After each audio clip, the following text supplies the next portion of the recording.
I'm a vintage vinyl person, because that's how Bambaataa did it. That's how Jazzy J did it. That's how Grand Wizard Theodore did it. That's how DST did it. That's how my man Eric J from the Hood did it. You know what I'm saying? We were record dudes.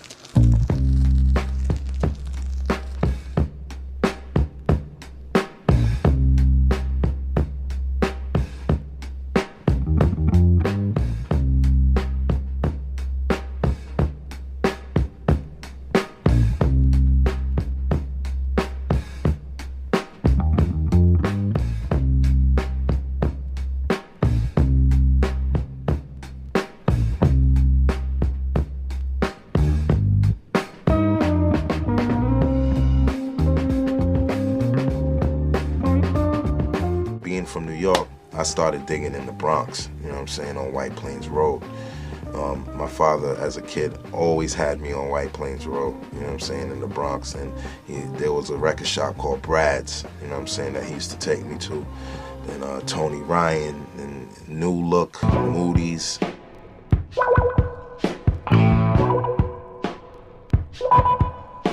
That's where it all started, before the sampling, before hip-hop records, before Rapper's Delight. It was just hip-hop in its infancy. There was nothing but DJs and breakdancers. Bronxville Projects is where the Zulu Nation was started, you know, by cats like Bambaataa and Zombu.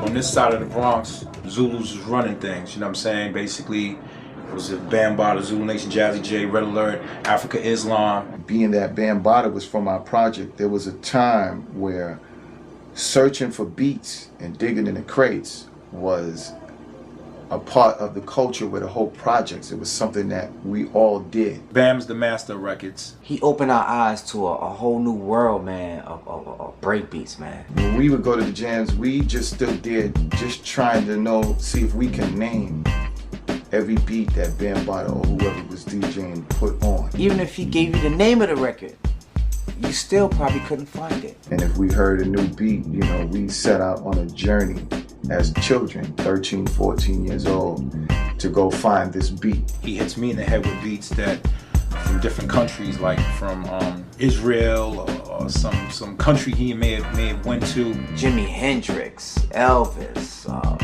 Engelbert Humperdinck, New Birth, whatever, man. If it had a break to it, Bambaataa was definitely cutting it up, man.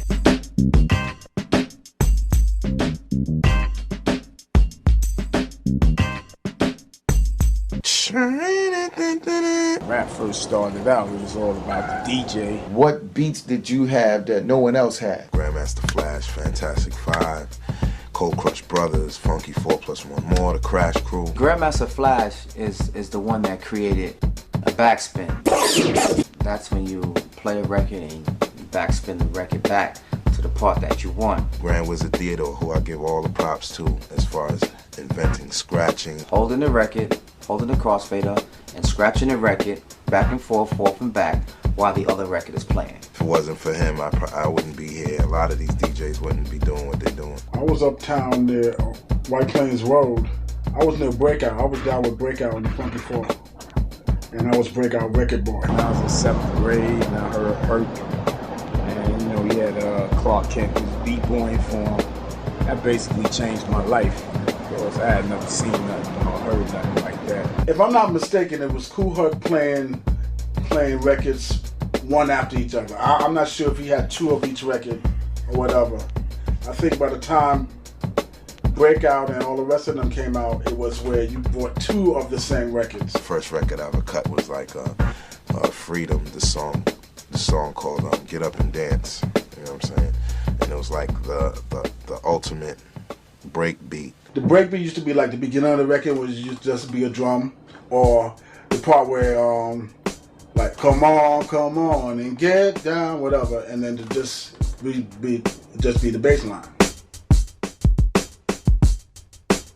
Thing with Flash and all the old school cats, what got me was when they started making the records, they were using live musicians. Rap was wrong when it got to records.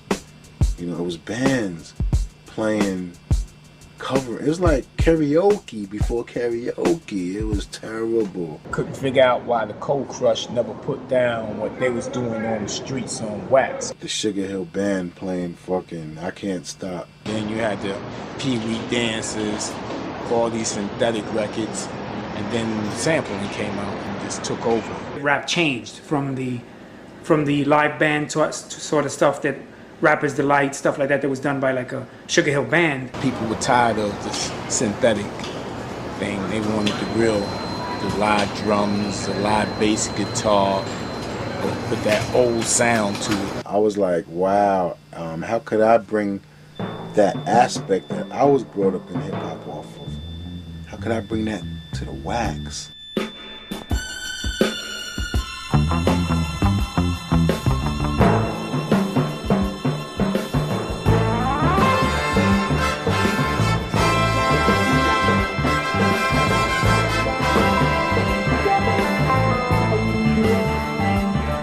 Got into music and DJing, the whole aspect of it, by watching my brother and them, you know, the early 80s. I'm a young cat watching them, bring the music out in Queensbridge in the park. He made, I could say the world say there's a new way of doing hip-hop music. I was just a young dude from the hood making beats from my house, from my living room, off of 4-track, and making records off of these 4-tracks, like the Marley Scratch 4-track recording, The Bridge 4-track recording, Eric B. as President 4-track. In my eyes, when you talk legendary, you gotta give it to Marley Marl. If you don't give it to Marley Marl, you need your head checked. There's a lot of pioneers in the game, but he's like one of my favorites. He's the one that brought me into sampling. He's the one actually that I heard first that made me go, oh, I got Ike's Mood. I got Isaac Hayes. A lot of records that I got came from the early production stuff. Like the Cold Chillin' beats and stuff like that came from my brother in them records. They had all the Samandis and my brother had the album of Skull Snaps. The album. That's really rare. Being a DJ and knowing that In Peace the President always got the crowd rocking. So what did I do? I made a beat with In Peace the President on it. Harry Lag, T-Tom, Jappy Jap. I'm Jappy Jap from the Bridge record. Cool brother by the name of Gas. Those are real people. That's how it all got started back then. Those are cats that used to be out in the Bridge in Queensbridge playing break music. This is before rap. I knew Marlon from when he was like this, when he used to watch us on the equipment. Now, I didn't invent the sampler, but I invented bringing samples to hip hop.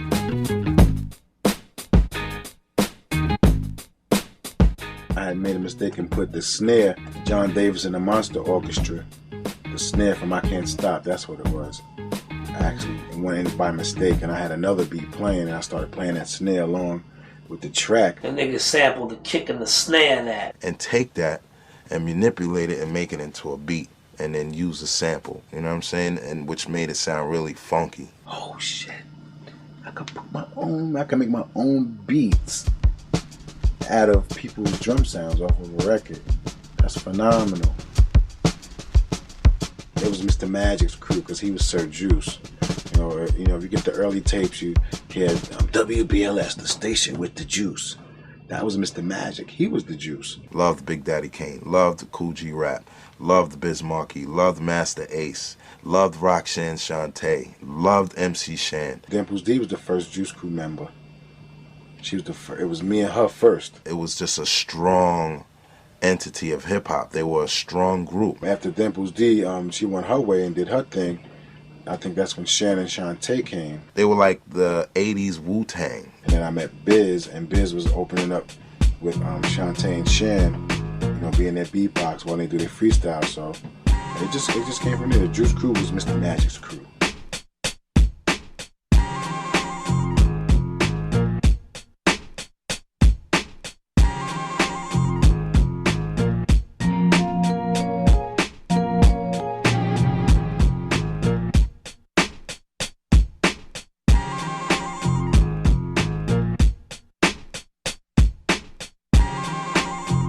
'87.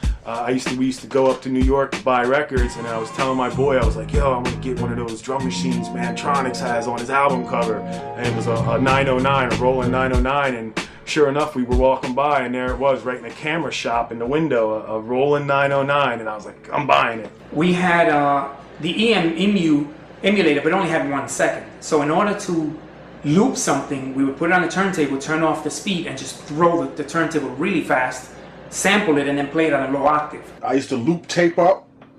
I used to take a drum track and record it on a reel-to-reel and take a loop, splice it together, and used to play it, and used to play the boost, pat, boom, boom, pat. You do just like 4 minutes of blending the record, you know, simultaneously punching it in, like the loop, like the James Brown loop or whatever you had. You kept on mixing it and you know, kind of like a la Peter Piper, you know, like how they used Take Me to the Mardi Gras, you know, you just blended the record in. I bought a 707 drum machine, and I bought a small foot pedal sampler.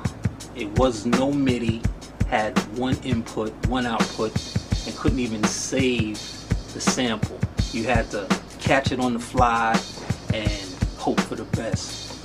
And the reason I got that is because I heard through the grapevine Howie T had a sample like that. I bought like a Roland, I think it was an S10 rack mount. All it was like a sampler. I literally looked in the paper and it said sampler, and I just went and bought it from some guy. I didn't even have no elaborate equipment. I just had the cheapest stuff that I could use. 3 separate samplers and an 808 trigger and the samplers. Using a hi-hat from the 808, the open hi-hat and the closed one, and the boom from the 808, and the clap. We go to the studio and you got an MPC 3000, we gonna make beats with it. If you got an ASR, we gonna make beats with it. If you got an SB 1200, old school with a 950, we gonna make beats with it. It doesn't matter, you know, I make music. There was the Lindrum and the DMX and Roland 909, TR 808, you know, all those things like I was working on. But what stuck out to me the most was the SP12. And then they put out the SP 1200, which kind of like molded my career. I fell in love with doing the shit on the SP because I knew that Pete Rock was using the SP, and I loved the way that sound was that Pete was making come through those machines that he was using. This is very important right here.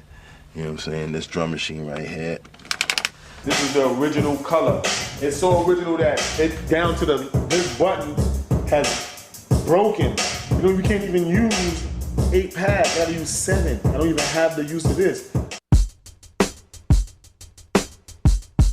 The big thing was not breakdancing, it was called uprocking. It was when people battled each other and they would dance, but they would stay up on their feet and they do a lot of stuff with their hands.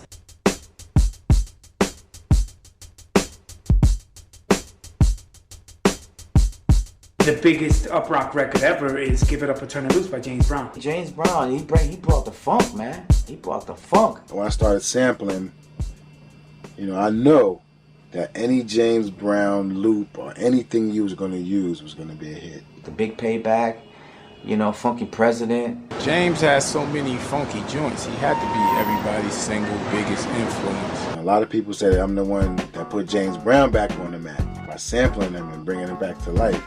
Rakims, the Big Daddy Kanes, the Cool G Raps, the Roxanne Shantays, the Easy Rocks, you know what I mean? And, you know, everybody's rhyming, the Kid and Plays, everybody's rhyming to James Brown loops. Or back in the 70s, the late 70s, I used to go to people's house and ask them, do you have any old 45s? And they say, yeah, they right behind the couch. And I used to look through the records and see if they had anything.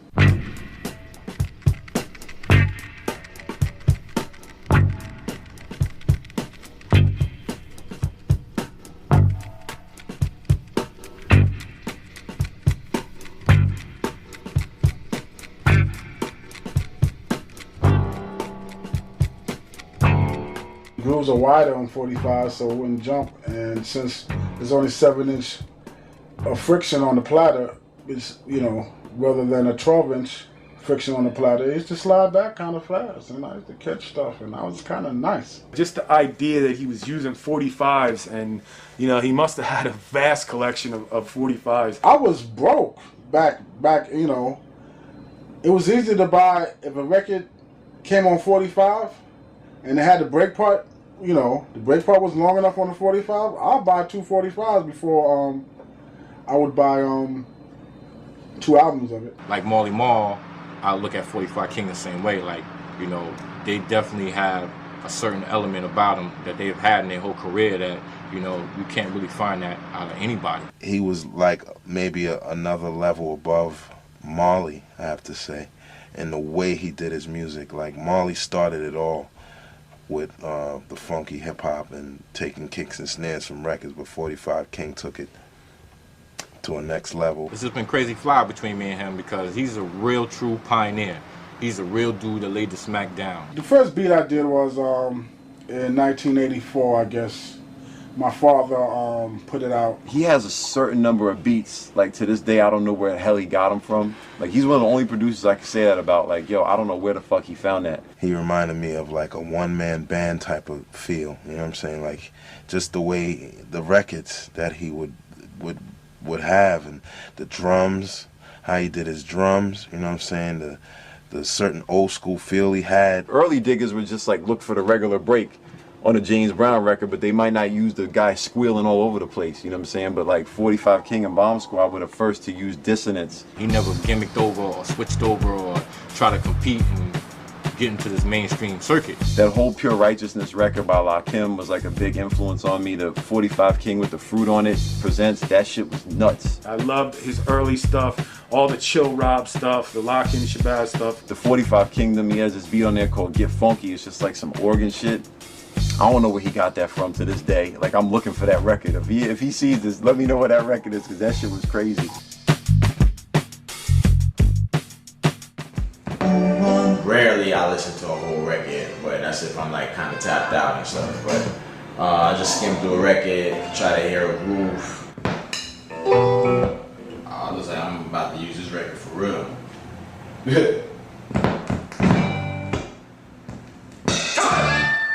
I just try to use my ears and you know, my know-how on the MPC 3000, which I've been using since about like 95 or so.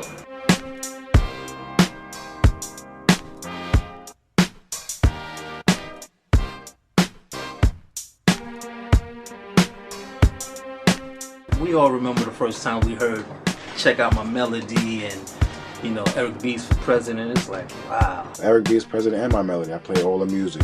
I played all the keyboards and made all the beats. I believe he did Paid in Full, Eric B for President. There was a handful of records he did that really put those guys on the map. I played the bass line off a CZ 101, which I still have, a little Casio. Scratching was Eric B because I was in the room. One thing that Rakim did that no other rapper ever did was when he went in the booth, he gave you his back. Eric was my roommate, and he wanted to get in the studio. And it's so funny, it was that week. You could hear the drum sound, so you know what week it was.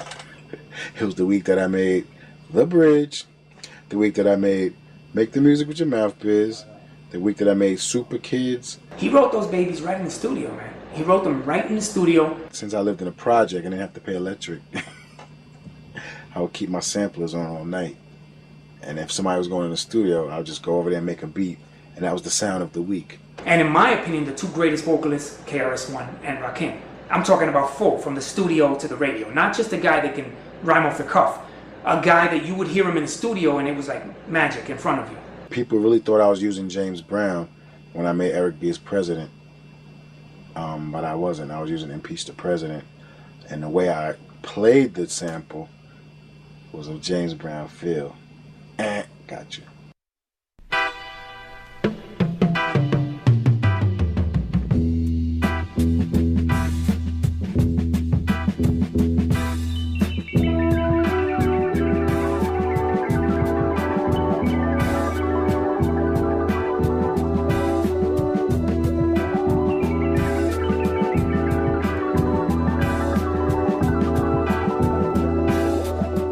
Started coming up with crazy techniques of looking for stuff, because back then it wasn't a everybody didn't have turntables set up to where they let you hear the record. Always looking for something that somebody never used. That was the key. It was like, you know, nobody ever used this, you know, and hooking it up. And that was the creative juices, man, that we ran on back then, you know. A lot of cats who were getting into it, they had to do the digging.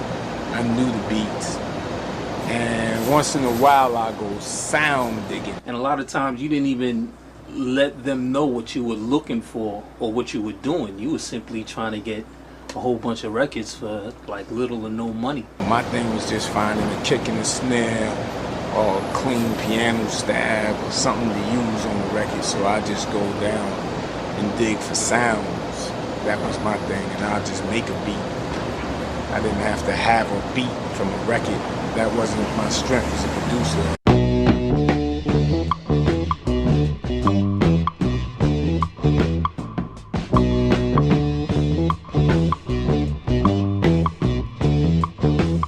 Definitely a passion right here. I could do this all day, every day, if I'm in the right spot where they got the right records. Because there's nothing hotter than finding just a really hot loop. Or something that can make your day and say all this digging and looking paid off for something, because actually you're gonna actually get a track sold and the world might actually feel what you've been digging for. Every Saturday, sometimes Sunday, you know, early in the morning, I'll take about 2 hours out, go out with my portable turntable and, you know, my fake mustache and beard, and walk up to the unsuspecting guy with tons of crates at the at the local festival and be like, hey, how much for these records? Me and my father would just go driving around every weekend. He would just take me all over the place looking for records, and even before I got into beats, just to buy them, just to have, and it was just crazy. Thrift shops are like hidden jewels. When I was living in Miami, I used to go to the hood, to the Salvation Army thrift shop, spend like an hour or two in there and come out with like $100 in records. 昔から日進宿っていう場所はすごく好きだし、神保町もすごく好きだし、まあもちろん自分の渋谷もレコーダー世界一って言われたけど、もう今は結構潰れてるとこもありますけど、すごく定期的に買い付けも行って頑張ってるとこもあるので、すごいワクワクする店はすごく未だに渋谷でも多いです。すごくないですか？センス型のドーナツバンド。Whether it was Philly or DC or Virginia or down south. When we stopped in Detroit, I went in a hotel that we were staying. I went to the lobby, looked at the yellow pages. Look under records, vinyl. The R was already missing. So, I mean, somebody was there before us. My uncle gave me his collection of records when he stopped DJing. So I got mad records from the 60s and 70s. レコード屋さん自体に人がまず来ないですね、今。本当にレコード買ってる人が本当に少ないし、すごくもったいなくてしょうがないですね。The reason why I don't really dig that much because I just figured that other DJs just beat me to the store. What's gonna be there? Other DJs just went there and bought everything with an afro on it.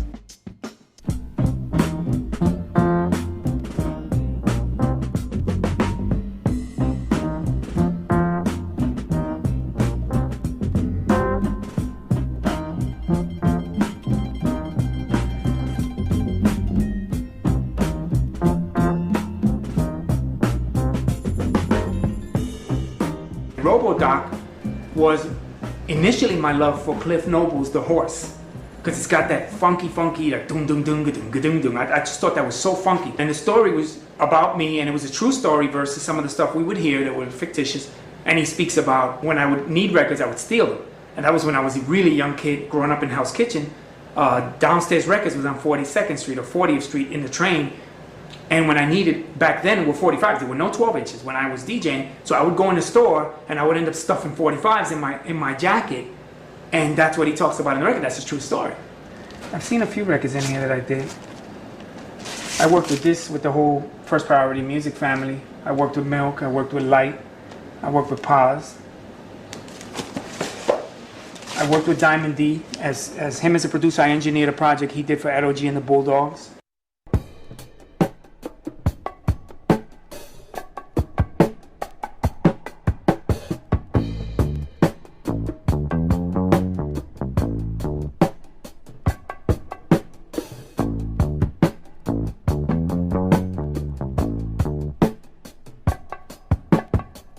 lot of times I just look at a record and just try to catch a vibe. If it's something I've never seen before, I usually look at it and listen to it.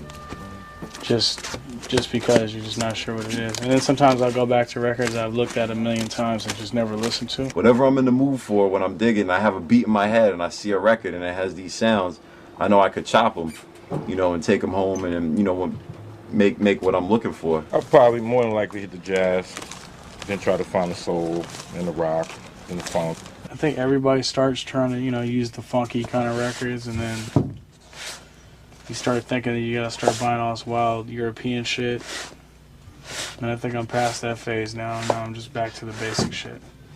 So it's like, really, I listen to Ohio players and stuff like that more than I listen to like a library record. Jimmy McGriff did like, I don't know how many albums on different labels. I follow him, then I follow the drummer that he had, and then I follow the drummer making a solo album, and then he'll wind up doing another album collaboration with somebody else. I don't even know what as far as sampling, what the trend is. I mean, it's really kind of just taking anything, like the wackest songs, and just trying to make something good out of it. I don't look for cover versions. I don't look for the, you know, break on a record. I don't buy records because it's got a beat on it. I don't buy records because it's been used. See, this is one of those records that you'd see on the internet. It's got a nice cover, you know. You got all the different ethnic groups represented on the front. And you're going to have someone on here saying, crazy breaks, drums, hard drums, samples, loops. And then you just hear it, and it's like the most powdery snare with all this reverb. And you're like, what the fuck is this shit? See, like, I don't know what the fuck this is. It probably sucks, but Mona Richardson, it's from Singapore, Hong Kong, something like that. It's probably whack, but, you know, you got to listen to it. I've never seen it. Just the way it smells and look, and just being just the way it is, like, you know, you got a feeling something's going to be on there. Definitely something's on there. My technique or the way I attack buying records is probably different than most dudes, because I will buy a case of crap even not knowing what it is and just listen to it, you know, as long as I'm not paying a lot for it. The whole art of digging in the crates for me was the anticipation when you go somewhere and you buy a stack of records, or maybe even you go to somebody gives you a crate of records. The anticipation of going home and listening to those records, not really knowing what's on them. Just going home and listening to them, and then finding sounds and parts that you want to sample. You know, that's all part of the rush. You could be pulling crates out of the back, and you're on a spot like this, and you flip one record, and you know, some dust comes up, and instantly you get some sort of flu or cold. And I always thought it was bullshit, but sometimes you got to be careful when you're digging in situations like this, because you don't know how long these records have been sitting here. They can get kind of grimy. Before you know it, you leave the spot and you don't feel straight, you feel a little dizzy.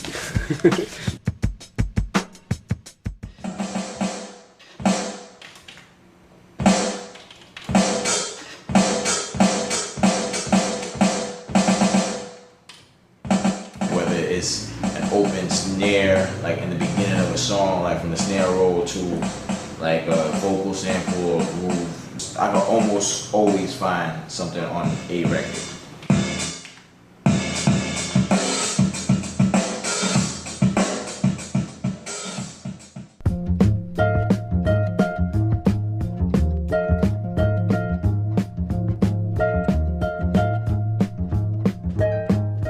I just had fun making beats, like, and creating in my home and having the world hear it.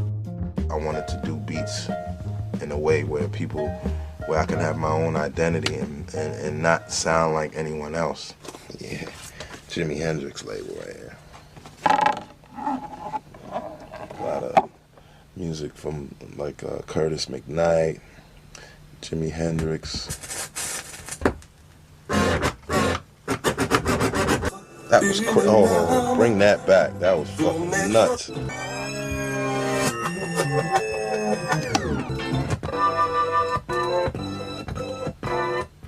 Wow.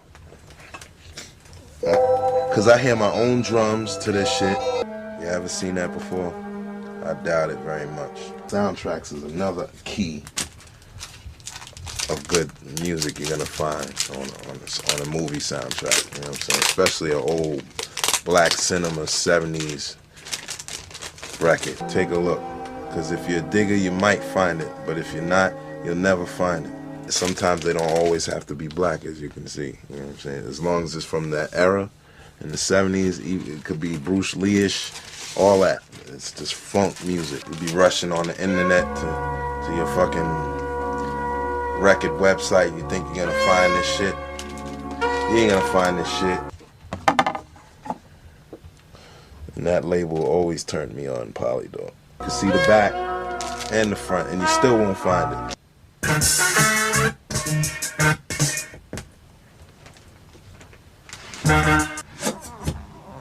It's crazy. It's real important that I study the players, you know what I'm saying? The orchestrators, there were a lot of dope ones, you know what I'm saying? A lot of dope orchestrators out there that did great shit, like dope shit. That's how you get sharper with digging, you know what I'm saying? Like, if you read and study these players, you know what I'm saying? And then, you know, then the names stick in your head, and when you look at records and you see their name on it, you're like, okay, might be something that I want to get, you know what I mean?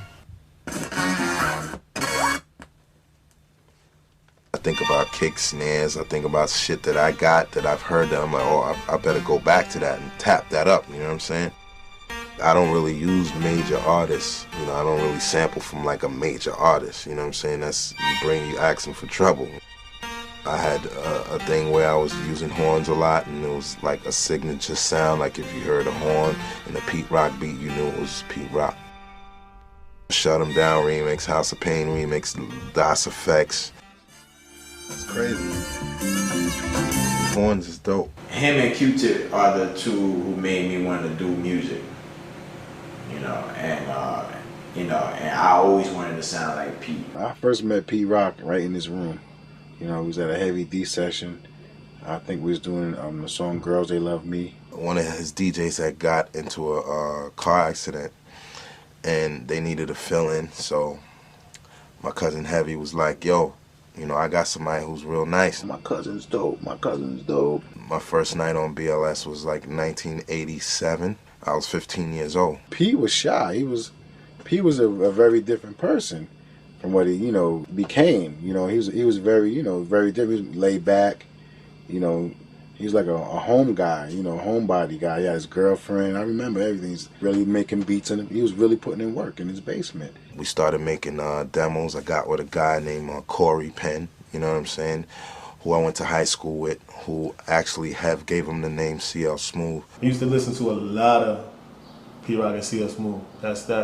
That was key. I always really liked the Good Life, the Sold Out EP. Mac and the Soul Brother, the main ingredient album, oh my God. He had a distinct voice that he didn't sound like anyone. With that and my beats that people never heard, like from a producer, it was just like match made in heaven. There was an article on him in The Source, and he had like some 45s in his hand, and he had like a SP in front of him, and I was like, that's the drum machine I want. His grooves and the way, you know, his drums and everything, he's just tight.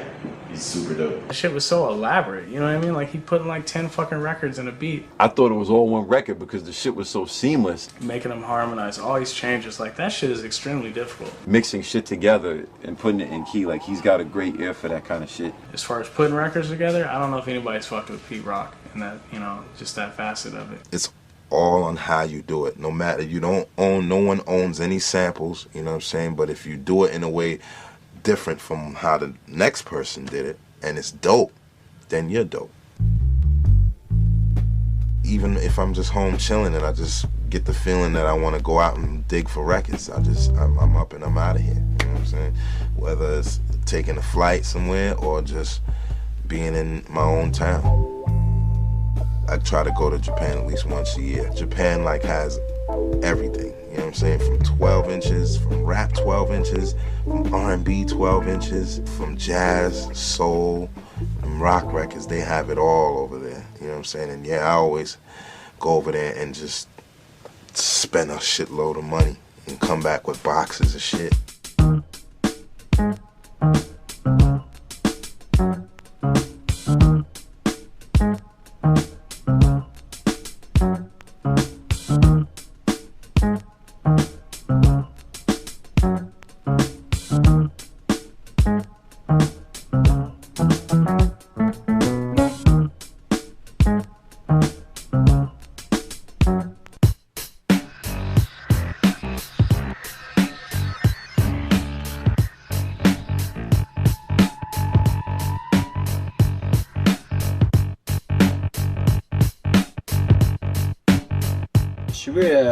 is an area in Tokyo, and there is a many rare collectible stores in soul, jazz, funk.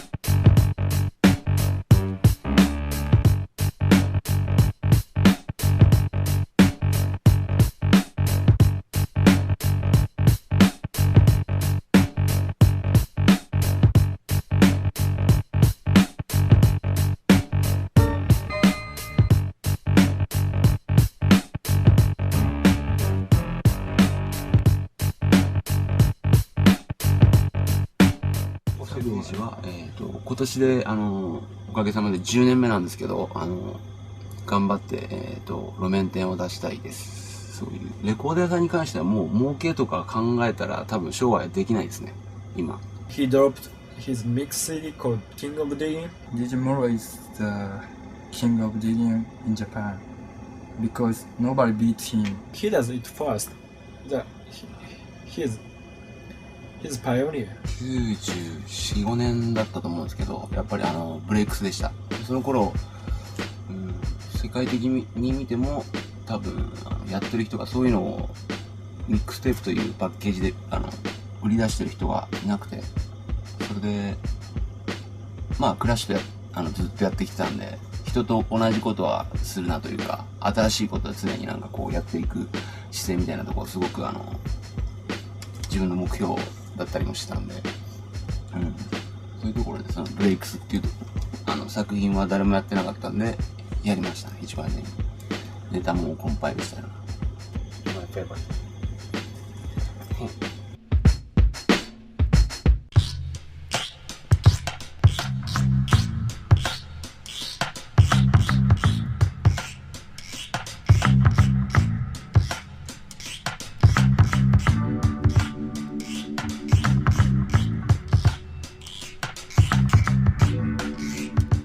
Afrojuice record store in Osaka. We sell specialized hip hop and disco, soul, funk, jazz, reggae, afro, Latin, breakbeats, drum break. All original vinyl. We don't sell bootleg or repress, just original.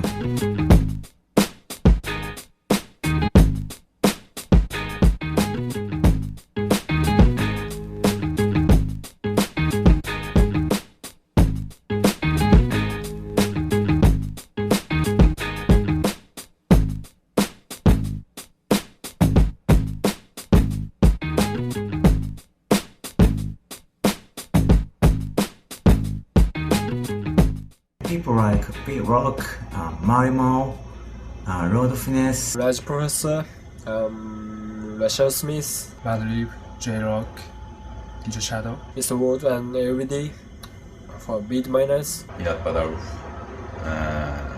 Egon, Muro, Diamond D, Bismarcky maybe, yeah.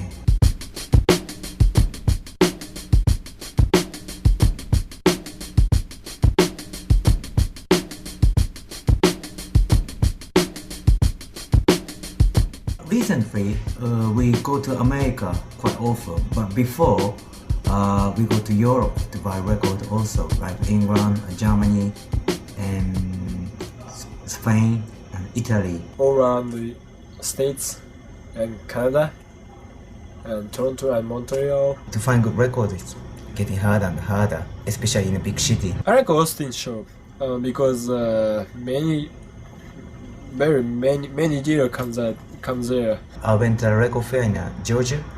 I saw Lord Finesse coming, and he arrived probably 10 o'clock in the morning.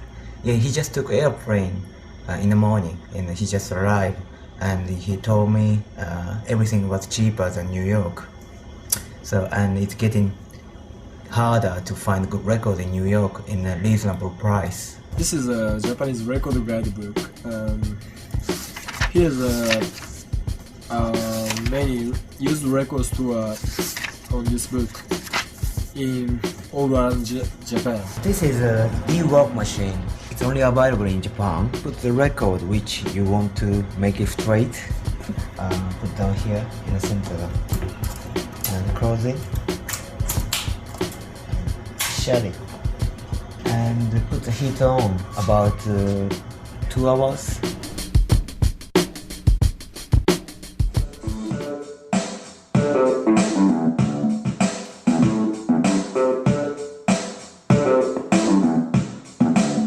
I see if I can freak it a different way by chopping it up, and if not, I just keep keep the groove going. I'll probably loop it up, throw some good drums on it, make my own bass line, and any other little sounds I could use to fill it in, or make it be my own. Just Blaze told me, or he advised 2 years ago, about 2 or 3 years ago, he was saying that sometimes you just gotta let a loop rock, if it just sounds hot.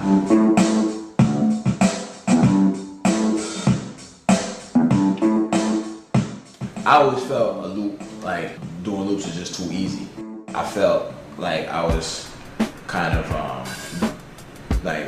getting over on my audience.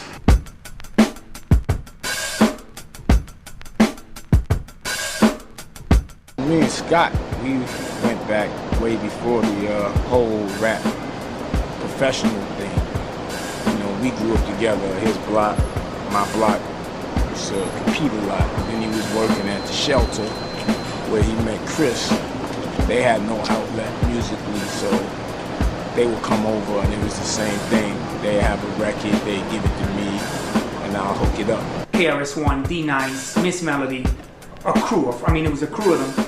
And I remember them walking into the studio with Scott LaRock, and his buddies took their coats off and threw them on the console. And that's when I immediately got respect when I said, you can't do that here. You got to get all that shit out of here. Basically did most of the production on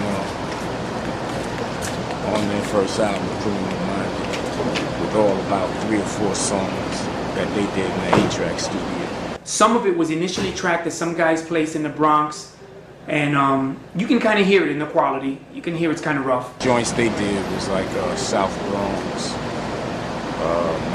9mm, Elementary. It doesn't show Set G much, and Set G had a lot to do with that project. It's funny because I guess with time, people tend to forget events, which is natural. Once the 2-inch tapes came to me, I started to kind of redo stuff, get the timing tighter. When the album came out and it said produced by Boogie Down Productions, special thanks to Set G, a lot of people didn't know how to read that. Okay, what does that mean? What it basically was saying was that Set G did the album. Chris first came out, he kind of came out on a lie. Definitely feelings, because Marley was saying crazy shit, they stole my samples. We never said what he said. We said, but it worked for him. Back then, your beat had to say something. That's how people got into your record. I was already at the studio. We were waiting on Chris. Dun, dun, dun, dun, dun, dun, dun, dun. He didn't tap it in, I hooked it up. That's why you had the fillers. The only person who touched the drum machine in that whole sequence was Scott LaRock. Chris ran in and played the piano, then he spit his vocals. We was out of there in 45 minutes. Cat who did the ultimate breakbeats, Lenny, Trev, TR knew him. So we actually used to send Lenny joints to put on the breakbeats.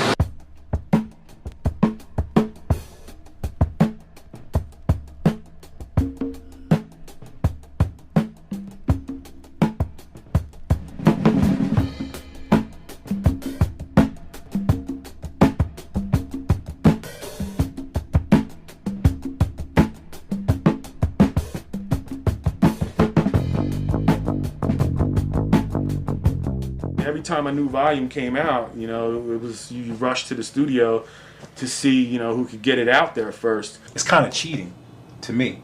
It's cheating to me. Some of them was in mono. Killed the whole vibe as far as DJs digging for stuff. Missed the realness of the break, the stereo-ness, because sometimes the drums are on one track and the bass. Easy access for them to find certain joints that we took time to try to find back in the day. Then they got better. But the one with the octopus and all that, I was like, ah. I'm not a fan, and I can speak for a lot of producers. Like, we're not fans of that shit. It was a good way to get all the beats on one album where you won't have to grab them up. That definitely helped out a lot of DJs, especially a lot of DJs that was just getting into the DJ game, and they was trying to find a lot of breaks. They come up with this idea to expose the music that we use and make money off of it. Oh! So this is what Domingo sampled, and we own that. I'm sued. I have to say something about that piece, Treats, that there were a lot of things wrong on that, which made me chuckle. This is not the record I used, asshole. You always had expensive records and stuff, but it was only at the conventions. Like the stores, with the exception of Bleecker Bob's, like most of the stores out here were pretty reasonable. These record dealers, they start fucking, you know, getting ideas and saying, okay, let's hike up the prices because this guy's making this much money off it when he drops that. They know it's hard to get that record, or they know this is a record that got something on it. Just because somebody used it is gonna be like $30 for like $1 record. Or $100, $200, $300 for one fucking album, which is ridiculous. And you record dealers need to blow dick, man, doing all that dumb shit. I could see if a record is extremely rare, and if I know I'm not gonna ever see it again, then I'll spend like a 50 or 100. It's crazy, man. I mean, you can spend so much money on records now. Like, I remember I used to think $20 was ridiculous to buy a record, and it's like now it's like $1 record, you know? I'm a digger, you know what I'm saying? I find records for $1. You know what I'm saying? I find 45s for 25, 50 cents sometimes, $3, $10. I usually tend to not pay over $6 for a record. Premier was another guy. He just would use some record that was everywhere, everybody knew about, and he would make a classic out of it. And it's like, after a while, that's just what it comes down to. I mean, you can have all the records in the world, it really doesn't mean shit. It was just me and Keith in the beginning. How many real life troopers we got out there? All you gonna point out real life troopers and they ain't sore. Put one motherfucking hand in the air and make some goddamn noise. There we go. After we did a few demos and things like that, we needed a DJ. It goes one for the trouble, two for the bass. Come on, love, let's rock that. You know what? First we wanted showbiz. Way before, you know, digging in the crates thing. Then I said, well, why am I looking outside when I got Mo? So we went and got Mo. And that's how Ultramagnetic was formed.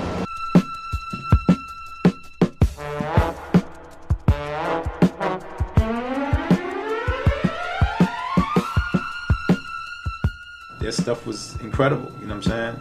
They were definitely putting it down for the Bronx, man. Ultra was so different. A lot of people didn't know what to do with Ultra. You know, there was no plan, there was no format. You know, we just did it as we went along, and it came out the way it came out. They were really the first to take a sample and say, yo, this beat is already hot. We're gonna use this and, you know, program on top of it, and it's gonna be dope. They were definitely big. Yeah, I definitely looked up to them cats, you know what I'm saying, as far as like on the beat arrangements in the early days. Early on, it was mainly me because I was the only one who knew how to operate the SB12. They would bring in records. They would bring in, like, for instance, Keith would bring in a joint like the Joe Cocker joint where we made funky off of, you know, the Woman and Woman. But I would formulate it, you know, as far as arranging it, producing it, chopping it up. You know how I had the piano off time, you know, just add little things that's different from the record. You know, you listen to old PE stuff or old Ultra stuff or Paul C stuff, like they were just chopping records and dismantling them and creating them again. Paul was just an engineer in the studio who had an extensive record collection. Give the drummer some. He did the Critical Beatdown album mix of Traveling at the Speed of Thought. He did that, the remix of that.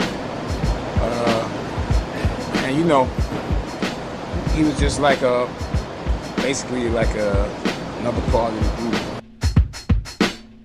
You know, you had artists using Gilbert O'Sullivan, you know what I'm saying, which kind of fucked it up for for the sample world. You come in loving to use these records and you get these ideas and you regurgitate something that nobody was ever thinking about, but then as soon as it gets to the final stages before the record comes out, you get denied. He didn't enjoy the fact that rappers used his music, you know what I'm saying? And he went at Biz Markie and sued him for a shitload of money, and that kind of put a black eye on the sampling game. It's hard enough to even get someone to listen to your CD, then you got to get someone to buy the beat, and then even if they buy it, they might not be able to clear it. I remember when Far Side first did their album was the first to credit each and every sample that they used on it, and it was a legal nightmare for them because it was just so much. Why would you go fuck with that shit for? You know what I'm saying? When there's tons of other things here, black music, you know what I'm saying, that was dope. That's all I ever sampled, you know what I'm saying, and people loved it. I love digging, and I'm probably gonna be a digger for the rest of my life, but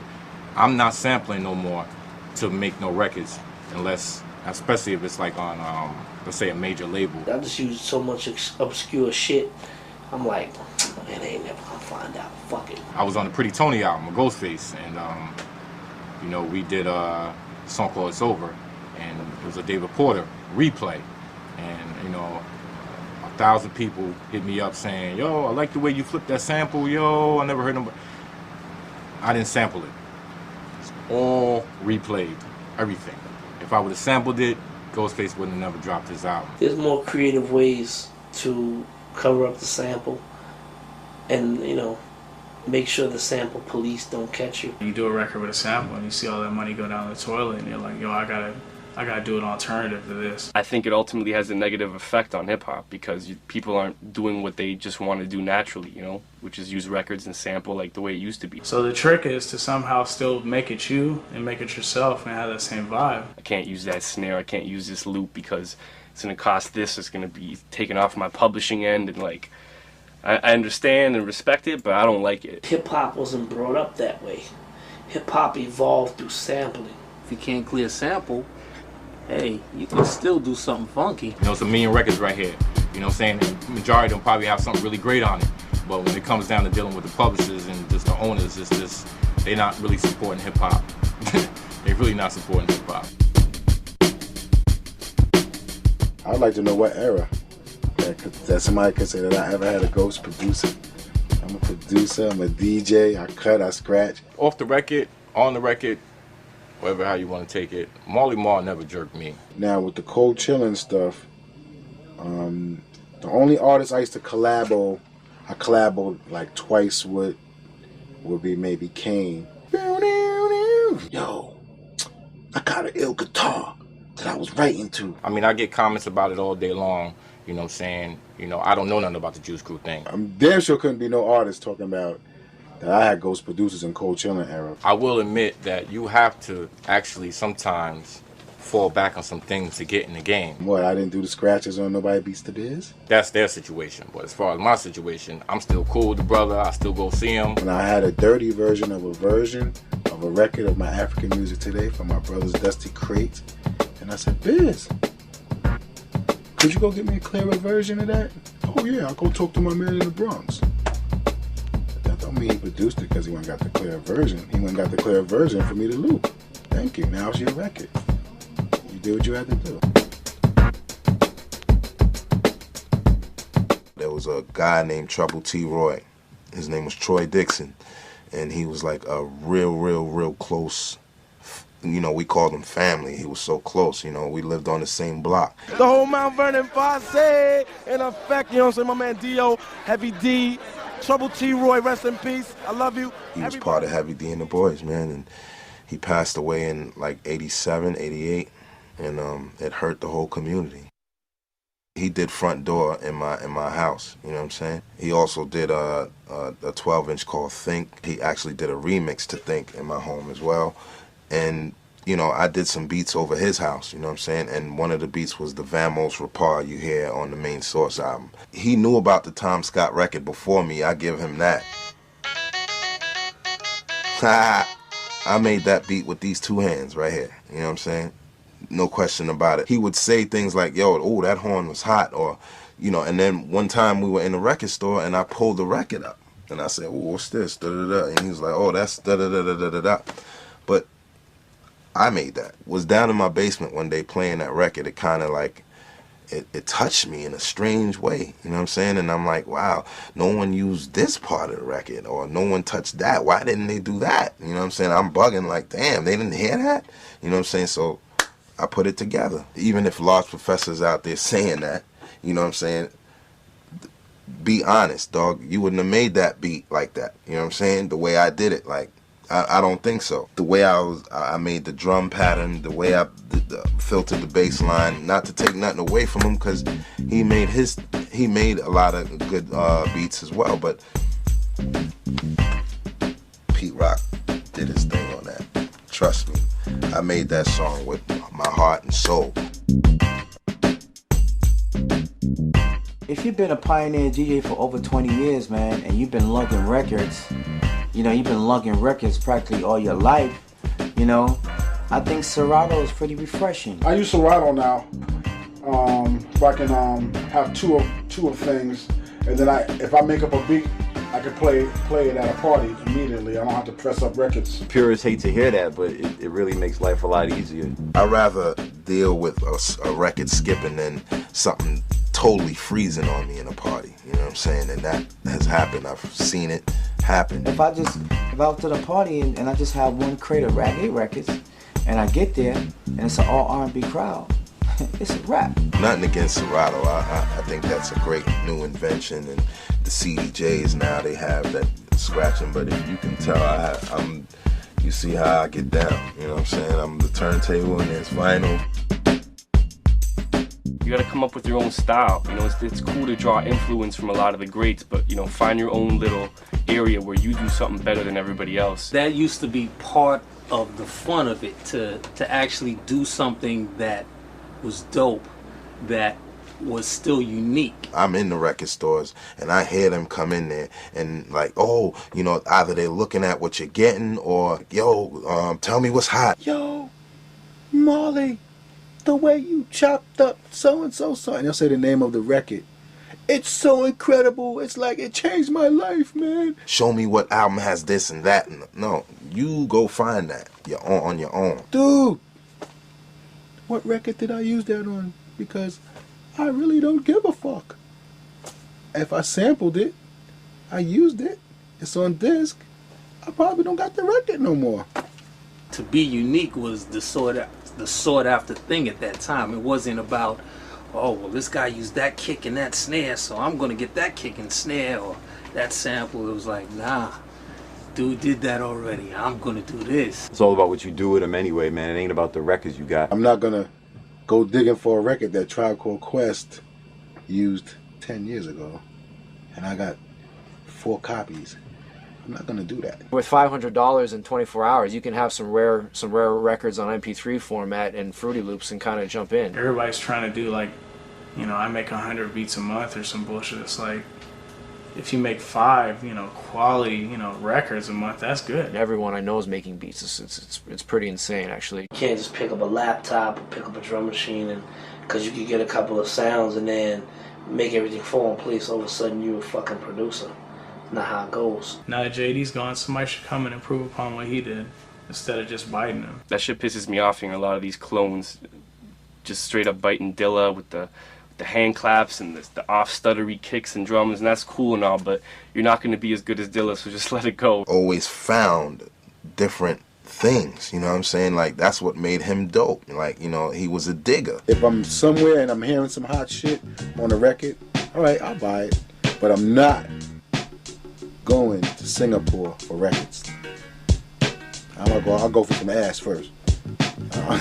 You heard? That's the beauty of digging, because you don't know what you're gonna find. You can just be going through some stuff and be like, oh man, Jimi Hendrix, you know what I'm saying? Or you could be digging and you might see Aerosmith, you know? Or you could be digging, you could probably see Dennis Coffey Greatest Hits or something like that, you know? You never know what you're gonna find until you find it, you know? That's a good thing about digging, man.